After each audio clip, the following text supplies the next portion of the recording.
நான் அந்த இஸ்லாமிய அறிவகம் அவங்கள்ட்ட வந்து முஸ்தபா அவங்கள்ட்ட வந்து நான் கேட்டிருந்தேன் இந்த தப்லீகுடைய விஷயத்தை பற்றி. அப்போ அவங்க சொன்னது, நான் தப்லீகிலிருந்து முற்றிலுமாக வெளியே வந்துவிட்டேன். எனக்கு அந்த கொள்கையில் குழப்பங்கள் இருக்கிறதுனால தான் நான் அதை விட்டு வெளியே வந்திருக்கிறேன். ஆனால் இது என்னை பற்றி நிறைய ஆட்கள் விமர்சனம் செய்கிறாங்க. நான் இப்போதும் தப்லீகில் தான் இருக்கிறேன் அப்படின்னு சொல்லிட்டு விமர்சனம் செய்கிறாங்க அப்படின்னு தான் அவர் சொன்னார். அப்போ ஒரு நபரை விமர்சனம் செய்யும்போது அவர் அந்த கொள்கையில் இருக்கிறாரா அப்படின்றத தெரிஞ்சுக்கிட்டு செய்கிறது தான் நல்லா இருக்கும். இல்லை அவர் அந்த கொள்கையில் இருந்து வெளியேறிட்டார், இன்னும் வேறு சில செயல்கள் செய்யணும்னா அந்த விஷயங்களை அவர்கிட்ட உணர்த்துறது இன்னும் நல்லா இருக்கும் நான் நினைக்கிறேன். நான் சொல்கிறது பிழை இருந்தால் இன்ஷா அல்லாஹ் திருத்தி தாங்க. அஸ்ஸலாமு அலைக்கும். வலைக்கும் அஸ்ஸலாம்.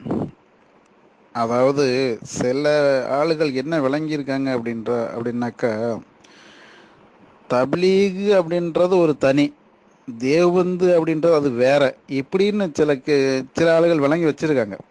இல்லை ரெண்டும் தனின்றது விளங்காத மாதிரி நடிக்கிறாங்க. இப்படி இருக்கு.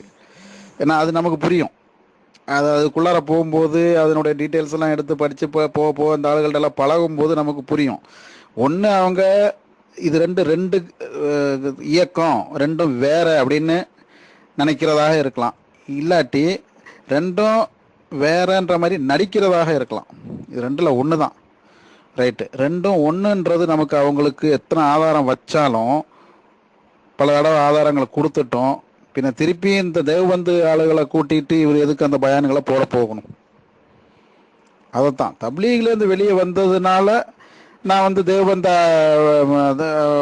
கனெக்ஷன் இல்லை அப்படின்ட்டு அவர் சொல்ல வர்றாரா? அப்படின்னா தேவபந்தனுடைய ஆதரிக்கினுடைய ஆலயங்களுடைய பயானங்களை இவர் போடக்கூடாதுல்ல. அடுத்தது தப்லீக்லேருந்து வெளியே வந்துட்டார் அப்படின்னு சொல்றாரு. தப்லீக்லேருந்து எதுக்கு இவர் வெளியே வந்தார் அப்படின்றது வந்து அவர் பல கதைகளெல்லாம் சொல்றது உண்டு. நானும் கேட்டிருக்கேன், நானும் பேசியிருக்கேன், தாங்களை போலே தனியாக பேசியிருக்கேன். சரி, இப்போ தப்லீகை ஏன் பிதஅத் கூட்டம் அல்ல வழிகேடு அப்படின்ட்டு ஏன் உலமாக்கள் தீர்ப்பு சொல்லியிருக்காங்க? தேவபந்து கூட்டத்தை, தேவபந்தனுடைய அந்த மௌலவிகளை, அந்த 5-6 மௌலவிகள் இருக்காங்களே பழைய காலத்து, அந்த மௌலவிகளை வந்து இவங்க தூக்கி பிடிக்கிறதுனால தானே அவங்கள வந்து தப்லீகார் வழிகேடுன்னு சொல்றது காரணம் தேவபந்த தூக்கி பிடிக்கிறது காரணம்னால தான். ஸோ தேவபந்த தூக்கி பிடிக்கிற எவனா தப்லீகா இருந்தான்னா, வேற மௌலவியா இருந்தான்னா, யாரா இருந்தான்னா, தேவபந்த தூக்கி பிடிக்கிற எல்லாமே வழிகட்டவன் தான். அது எந்த சந்தேகம் கிடையாது. அதையும் நம்ம விளங்கணும். அப்ப தேவபந்து பெரிய பெரிய பழைய மௌலவிகள் எல்லாம் தூக்கி பிடிச்சு கொண்டு இருக்கின்ற மௌலவிகளுடைய பயானை நாம் இவர் போடுறத நாம் பார்த்து கொண்டிருக்கின்றோம். திருப்பி போட்டுட்டே தான் இருக்கு, சொல்ல போட்டுட்டே தான் இருக்காரு. தங்களுக்கு இணையம் சுன்னி குரூப்ல இருந்தீங்க, அதில் எத்தனை மாதம் முன்னாடி, ஒரு 4 மாதம் இருக்குமா, 4 மாதம் முன்னாடி நடந்த விஷயமா 3 மாதம் இருக்கும் எப்படியும் நினைக்கிறேன். அதுலேயும் நம்ம கேட்டது தானே, 3 மாதமாக அவர்கிட்ட கேட்டது தான். அதுக்கு எந்த பதிலுமே அவர் தளத்தில் தரவே இல்லை. தனியாக ஏன் போய் பேசுகிறாரு? தளத்தில் நம்ம பொதுவாக எல்லாருக்கும் தெரியணும் அப்படின்னு தான் கேட்குறோம். தனியாக தாங்கள்கிட்ட வந்து பேசுகிறாரு, தனியாக என்கிட்ட பேசுகிறாரு, தனியாக மற்றவங்கள்ட்ட போய் பேச. குரூப்பில் கேட்குற கேள்விக்கு குரூப்பில் தானே போடணும். இவர் எல்லாரும் பயானும் பதிவார், தேவபந்தி பயானெல்லாம் பதிவார். பதிஞ்ச பிறகு தனியாக வந்து பேசுவார். எதுக்கு இந்த மாதிரி வேலை? அதெல்லாம் கொஞ்சம் கேளுங்களேன் அவர்கிட்ட. அஸ்ஸலாமு அலைக்கும்.